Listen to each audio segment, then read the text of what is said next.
मुरगुड नगर परिषद प्रधानमंत्री आवास योजनेअंतर्गत शहरातील 23 घरकुल लाभार्थ्यांना 21 लाख रुपये अनुदान नूतन नगराध्यक्ष व नगरसेवक यांच्या हस्ते वाटप करण्यात आलं। या कार्यक्रमाच्या अध्यक्षस्थानी लोकनियुक्त नगराध्यक्ष सुहासिनी देवी पाटील या होत्या।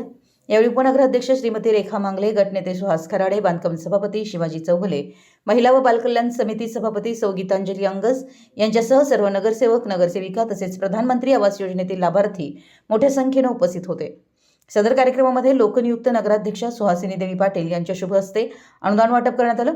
तसेच नगराध्यक्ष यांनी शहरातील सर्व गरजू लाभार्थ्यांना सदर योजनेचा लाभ कोणताही भेदभाव न करता देण्यात येईल असं सांगितलं।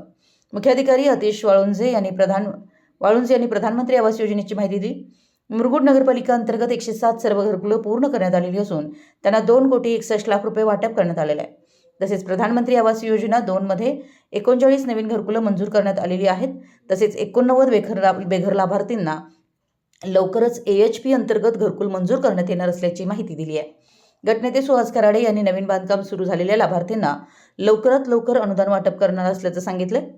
बांधकाम सभापती शिवाजी चौगुले यांनी प्रधानमंत्री आवास योजना 2 मधील बांधकाम सुरू असलेल्या लाभार्थ्यांना लवकरात लवकर बांधकाम पूर्ण करून पुढील हप्त्याची मागणी करावी अशी विनंती केली आहे।